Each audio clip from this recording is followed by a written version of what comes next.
Bonjour, nous voilà à nouveau réunis devant cette nouvelle vidéo.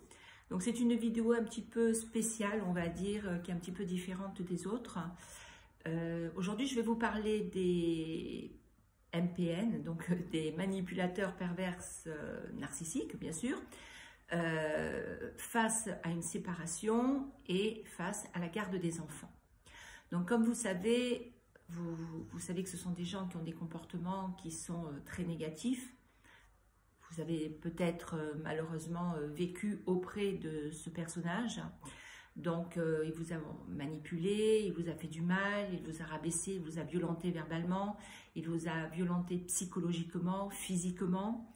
Et il s'en est pris bien évidemment à vos enfants aussi, puisque vous savez très bien qu'un pervers narcissique est démuni d'affect. Donc, ce sont des gens qui n'aiment pas. Donc, forcément, il n'y aura aucun respect pour vous et aucun respect pour vos enfants. Seulement, pendant une séparation, c'est extrêmement compliqué parce que ce sont des gens qui ne lâchent pas, même si vous vous séparez d'eux, parce qu'en fait, l'enfant devient un moyen de chantage. Et donc, ils arrivent même devant la loi, donc que ce soit devant les juges ou devant les sociaux qui encadrent souvent les séparations difficiles. Ils arrivent à manipuler, à gruger et à avoir gain de cause. Donc, on va prendre l'exemple un peu plus concret.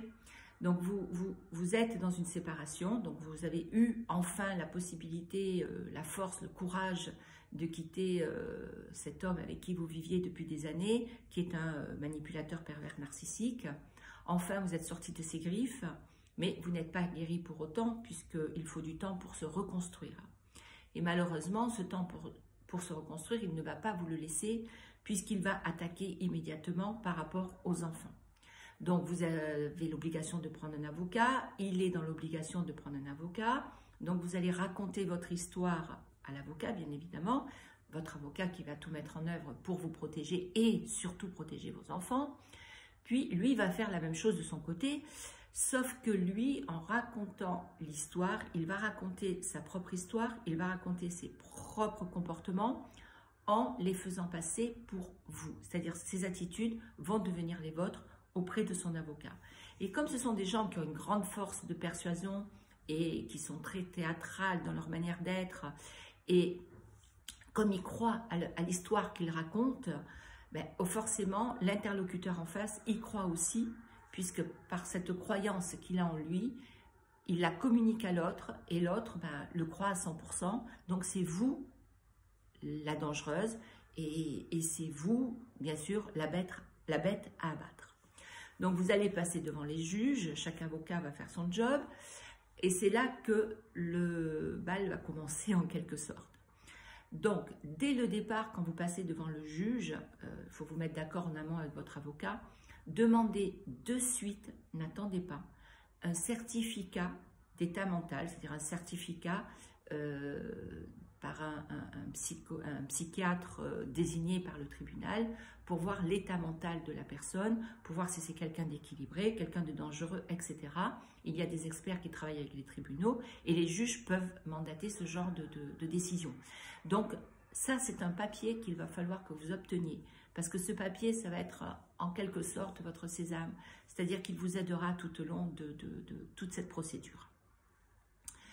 Donc, il va y avoir une garde qui va être mise en place au départ, donc avec surveillance, mais bien évidemment, les rapports entre vous et lui vont s'envenimer, puisque quand ce sera son tour de garde, il manipulera les enfants, il les montera contre vous, il leur fera dire des choses qui n'existent pas à votre encontre, pour que petit à petit, vous deveniez vraiment la personne qu'il faut abattre. Donc, il se rapprochera de son avocat, il persuadera son avocat que vous êtes dangereuse, que les enfants ne vous supportent plus. Enfin, vous connaissez la mayonnaise, si vous l'avez vécu ou si vous la vivez, vous voyez comment ça se passe. Donc, dans ces cas-là, qu'est-ce qui va se passer? Vous allez passer devant le juge et malheureusement, il peut y avoir une décision brutale selon tout ce qui s'est passé en amont. Et ça arrive malheureusement souvent et c'est vraiment là que je voulais diriger ma vidéo et mon échange avec vous sur l'enlèvement des enfants à la mer brutalement par la police, par les sociaux, sous, bien sûr, ordre du juge. Donc déjà, cette démarche, je la déplore parce qu'elle est violente. Elle est violente au niveau des émotions pour la mère, elle est violente au niveau des enfants, pour l'émotion des enfants. Les enfants, on dit qu'on les préserve d'une personne dangereuse, mais en attendant, on leur crée un grand traumatisme parce que la police est toujours quelque chose de très impressionnant. Donc l'enfant, qu'est-ce qui se passe? Qu'est-ce que maman a fait pour que la police soit là? Donc ça déjà, c'est une chose qui ne devrait pas exister. D'abord, et ensuite les sociaux qui se mettent au milieu, qui ne sont pas forcément là pour apaiser le climat, mais qui malheureusement souvent le déclenchent encore pire que ce qu'il est. Pourquoi? Parce que là, à ce moment-là, vous êtes dans tous vos états. Vos émotions, vous ne les contrôlez pas. Vos émotions sont là, vous les criez, vous pleurez, vous ne comprenez pas, vous ne voulez pas donner vos enfants. Enfin, vous voyez le tableau pour celles qui l'ont vécu malheureusement. Et qu'est-ce qui se passe? Ben, les sociaux, au lieu de vous apaiser, commencent à devenir eux-mêmes peut-être un peu agressifs dans leurs paroles ou un peu énervés parce qu'ils ne vous gèrent pas. Mais pourquoi ils ne vous gèrent pas? Parce qu'ils ne sont pas habilités à vous gérer. Il y a un manque de formation, je pense. Je ne vais pas jeter la pierre à tout le monde, mais je pense que pour certains, c'est compliqué. Donc, on en est là. On vous retire vos enfants dans cette violence qui est inadmissible. Et là, malheureusement, vous commencez à rentrer dans l'enfer du processus social et juridique. Pourquoi social et juridique? Parce qu'à partir de ce moment-là, donc les enfants sont chez le père dangereux, puisque c'est vous la dangereuse, et là, vous allez commencer à être sous le coude d'une enquête. Donc, la justice diligente, bien sûr, des gens pour vous suivre à vous et pour suivre le mari et les enfants. Donc, qu'est-ce qui va se passer? Quand ils vont venir vous voir, vous êtes dans tous vos états. Vous avez la colère après eux, vous avez la haine, vous avez la souffrance d'être encore une fois une victime et d'être encore une fois pas entendu et qu'on ait mis encore vos enfants en danger. Mais là, on ne vous écoute pas et on ne vous croit pas. Donc, quand les sociaux sont là, qu'est-ce que vous allez faire? Vous allez vous énerver, vous allez pleurer, vous allez raconter tout le mal qu'il vous a fait. Vous allez essayer par tous les moyens de persuader cette personne de vous entendre, de vous écouter, de vous croire. Mais le problème, c'est que dans ce flux d'émotions, on va dire, vous allez mal vous exprimer et vous allez donc vous en prendre énormément au mari. Et de là, ça va jouer en votre défaveur parce qu'on va dire que c'est vous qui critiquez le mari, c'est vous qui ne voulez pas de terrain d'entente, c'est vous qui envenimez les choses, c'est vous qui ne voulez pas ceci, qui ne voulez... En fait, la personne en face de vous, comme elle n'est pas forcément habilitée à comprendre toutes ces émotions qui vous traversent et toute cette douleur et pourquoi vous vous mettez dans cet état et pourquoi vous exprimez ainsi, qu'est-ce qu'elle va faire? Elle va faire un rapport négatif à votre rencontre en disant que vous n'êtes pas apte à avoir vos enfants dans ces cas-là puisque vous n'êtes pas apte à trouver un terrain d'entente avec le mari. Mais lui, de son côté, qu'est-ce qu'il va faire? Il ne va pas agir comme vous, il ne va pas s'énerver, il ne va pas crier. Il est beaucoup plus malin que vous puisque ce jeu de manipulation est ancré à lui et qui est très facile à faire. Qu'est-ce qu'il va faire? Devant les sociaux qui vont l'interroger, il va se faire passer pour une victime et il va recommencer le même cinéma qu'il a fait avec l'avocat, c'est-à-dire raconter que c'est vous qui traumatisez les enfants et que ce n'est pas lui et que c'est vous qui avez voulu divorcer et que c'est vous qui l'avez laissé et que c'est vous pendant votre vie commune qui avez été désagréable. Enfin, la sauce, elle va être entièrement pour vous. Tout va se retourner contre vous parce qu'il va faire en sorte que ça se retourne contre vous. Et ces gens-là n'étant pas aptes à détecter un pervers narcissique, un manipulateur en plus, donc vont avaler la sauce et vont croire réellement, vu votre comportement à vous et vu son comportement, ça va jouer en votre défaveur. Et donc, ça sera vous, encore une fois, la victime et la dangereuse. Vos enfants ne vont pas pouvoir vous aider là-dedans parce que vos enfants sont pris en sandwich. Ils sont pris entre le déchirement, on m'a enlevé de maman, et le comportement d'un père qui les manipule au quotidien. Les enfants sont sous la peur et sous la manipulation mentale comme un gourou. Donc, vos enfants ne peuvent pas réagir. Donc, il ne faut pas vous appuyer sur vos enfants pour les prendre comme des alliés et pour vous aider. Ça, il ne faut pas. Il ne faut surtout pas le faire. Par contre, ce qu'il va falloir que vous fassiez, à mon sens, c'est que dès que vous vous retrouvez au départ d'une situation comme je viens de vous décrire, il faut immédiatement faire appel ou à un coach, puisqu'on a des formations et on est capable de vous aider dans le relationnel avec l'autre, donc de dépasser toutes ces émotions, etc., pour arriver à mieux gérer tout ça. On peut vous aider ou voir un psychologue. Mais ne restez pas seul et faites-vous accompagner immédiatement. Pourquoi? Parce que quand vous allez commencer à rentrer dans la danse des sociaux, si vous avez été accompagné, on va vous donner des formules, on va vous aider à comprendre, on va vous aider à fonctionner différemment malgré votre douleur.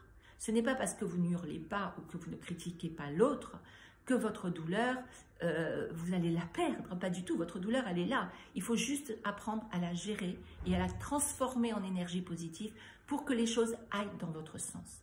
C'est-à-dire qu'en étant aidé en amont, quand vous allez recevoir les sociaux, vous allez vous comporter différemment. Vous allez être calme, vous allez être posé, détendu. Vous allez les écouter, parce que la première chose, quand ils vont arriver, bon, ils vont visiter votre maison, patin, couffin, ok. Et de là, on va vous dire, voilà, tatati, tatata, vous comprenez, il y a des accusations, machin, enfin, ils vont vous faire le grand jeu. Donc, dans ces cas-là, il ne faut pas répondre, il faut les écouter. Ne les interrompez pas, laissez-les aller au bout de ce qu'ils ont à vous dire. Et là, le jeu des questions va commencer. Alors, aux questions qu'ils vont vous poser, qui sont souvent des questions poison, moi j'appelle ça des questions poison, ils vont essayer de creuser, de voir comment vous voyez l'autre. Enfin, ce sont des questions, excusez-moi l'expression, de merde. Donc, qu'est-ce que vous allez faire? Vous n'allez pas répondre réellement à ces questions. Ils vont vous parler essentiellement de vos rapports avec le Père. Donc, quand ils vont vous en parler, vous allez simplement dire, monsieur ou madame, écoutez, j'ai vécu ça avec cette personne pendant des années. Vous avez un rapport, et c'est là que ça joue, d'expert comme quoi cet homme est dangereux. Aujourd'hui, vous dites que c'est moi, d'accord, mais je ne suis pas là pour parler de mon mari ou de ce que j'ai vécu moi. Je suis là uniquement pour parler de mes enfants. Qu'est-ce qui se passe avec mes enfants aujourd'hui? Est-ce que vous pouvez me dire comment ils vont, puisque je ne les vois pas et que je n'ai pas de contact? Est-ce que vous pouvez me dire s'ils sont bien suivis par un médecin, s'ils voient un dentiste, s'ils mangent à leur faim, comment ça se passe pour eux? C'est juste ça, moi, que j'ai besoin de savoir. Je suis une mère et je préserve mes enfants, et je protège mes enfants. Donc, j'ai juste besoin de connaître l'état dans lequel sont mes enfants. Est-ce que vous pouvez m'aider et est-ce que vous pouvez me répondre? De là, ils vont bien être obligés de vous donner une réponse. Donc, ils vont vous dire, écoutez, ma collègue a vu vos enfants, a vu le papa, il s'en occupe très bien, tout se passe bien, vos enfants ont compris la situation, le papa leur a expliqué, à sa sauce bien sûr. Donc, tout ça, vous, ça va vous tourner, mais vous le gardez. Vous ne dites rien. Vous leur dites, je vous remercie, je suis rassurée, c'est très gentil de votre part. Donc, on va vous poser, on va essayer de vous cuisiner pour vous faire sortir des choses les plus négatives possibles. Vous gardez votre calme, vous ne répondez pas. Et vous dites à cette personne, écoutez, est-ce que vous pouvez m'aider à créer un climat d'entente avec le papa? On est arrivé à la fin d'une relation, je ne l'aime plus, j'ai besoin de vivre ma vie différemment avec mes enfants. Est-ce que vous pouvez m'aider donc à créer un climat d'entente avec le papa de manière à ce que je puisse retrouver le lien avec mes enfants? En agissant comme ça, vous allez mettre les bâtons dans les roues de votre pervers narcissique. Pourquoi? Parce que cette personne qui est là, quand elle va noter, eh ben, elle ne va pas pouvoir noter que vous étiez agressive. Elle ne va pas pouvoir noter que vous êtes contre un arrangement. Elle ne va pas pouvoir noter que vous en voulez à mort à votre ex-mari. Elle va noter ce qui s'est passé. Votre calme, votre respect, la peur pour les enfants, le désir de voir ses enfants, le désir que ça s'arrange pour les enfants. Et tout ce que vous direz, ça sera toujours pour les enfants. Jamais pour vous, jamais pour le père. Que le bien-être des enfants. Il faut vous focaliser là-dessus et ne parler que de ça, dans un calme, une tranquillité, une sérénité. Et en même temps, créer un climat de confiance avec cette personne et lui donner de l'importance dans son rôle, c'est ce qui va vous aider. Parce que quand ils iront voir le papa, ils vont dire au papa, voilà, on a eu un entretien avec madame, ça s'est bien passé, elle est disposée à négocier, elle est d'accord pour un terrain d'entente. Donc, vous allez lui mettre les bâtons dans les roues, puisque vous êtes d'accord sur tout. Que vous ne le critiquez pas. Il ne pourra pas dire, oui, mais elle me critique. Non, puisque vous ne le faites pas et vous ne l'avez pas fait. Il ne pourra rien dire. Donc, qu'est-ce qui va se passer? Lui, il va essayer de monter d'un cran. Donc, allez, re-social, renégociation, recomportement, comme je viens de vous dire, et ah ben non, mais... Donc, à un moment donné, il va se fourvoyer tout seul. C'est-à-dire qu'à un moment donné, son vrai visage va apparaître. Et seulement là, ils pourront commencer à comprendre que c'est lui qui est dangereux. Donc, vos attitudes de départ sont très très importantes. C'est ce qui va vous permettre de récupérer rapidement l'enfant et de sortir du système social. Parce que quand on est dans le système social, on est dans un système infernal. Et pour se sortir de là, ça peut prendre des années. Un pervers narcissique est très difficile à détecter. Et les gens dans le social, très peu de gens sont capables de les détecter. Donc ça vous dure des années. Ensuite, il y a une autre chose dont je voulais vous parler. C'est que lorsque vous êtes en milieu médiatisé, c'est-à-dire on vous donne l'autorisation de voir vos enfants uniquement en milieu médiatisé. Ne le refusez pas, parce que ça va vous faire recréer le lien avec vos enfants et vos enfants ont besoin de vous. Vos enfants ne vous abandonnent pas. Ils ne peuvent pas vous aider dans la démarche, mais ils ne veulent pas vous abandonner parce que vos enfants vous aiment. Et ça, ne l'oubliez jamais. Donc, il va falloir vérifier les statuts de ce lieu médiatisé. Il va falloir vérifier s'il y a un encadrement psychologique. Il va falloir vérifier que tout est conforme à cet entretien avec les enfants et aux entretiens avec le papa, puisqu'ils vous font aussi des entretiens, à part ou avec le père, ça dépend des endroits. Donc là, il faut absolument que vous soyez vigilante, parce que certains endroits médiatisés ne sont pas conformes. C'est-à-dire que les gens qui vous reçoivent, ce sont des gens qui travaillent là, dans ces associations pour arrondir leur fin du mois. Ce sont des gens, bien évidemment, qui ont une profession à côté, mais qui n'ont pas une profession qui leur donne la possibilité de gérer les conflits. Et ils n'ont pas, eux, de diplôme pour ça. Donc, il faut absolument qu'il y ait un psychologue, ou un psychologue clinicien, un pédopsychiatre, mais il faut quelqu'un de la psychologie qui soit formé, qui ait de bonnes connaissances en matière, pour pouvoir gérer les entretiens, pour pouvoir vous gérer vous, et pour gérer le père, et pour arriver à quelque chose d'harmonieux, si à la grâce de Dieu c'est possible, pour que vous récupérez vos enfants. Parce que eux font ou ne font pas de rapport. Parce que des fois les juges demandent à ces organismes, à ces associations de faire des rapports, mais quel rapport voulez-vous qu'ils fassent? Ils n'en ont pas les compétences. Ils ne peuvent pas faire de rapport au juge. Ils n'ont pas de compétences pour analyser votre situation. Ils l'analysent comme des êtres humains basiques, mais pas des êtres humains formés réellement à la psychologie. Donc, il faut que vous soyez très, très, très prudente, parce que tous ces rapports sont des rapports de danger, sont des rapports qui vous mettent en porte-à-faux, sont des rapports où on ne vous écoute pas, sont des rapports qui vont contre vous. Et vos enfants restent malgré tout en danger chez le papa, parce qu'on n'arrive pas à déceler la personnalité du père. Et vos enfants subissent un traumatisme énorme. Comme vous, qui êtes privé de ça injustement après avoir subi tout ce que vous avez subi, vous êtes aussi dans un préjudice énorme. Voilà ce que je voulais vous dire parce que j'entends beaucoup de choses de ce côté-là, ça me fait beaucoup de peine. Je ne peux malheureusement rien faire au niveau de la justice ou crier haut et fort tout ce que j'entends.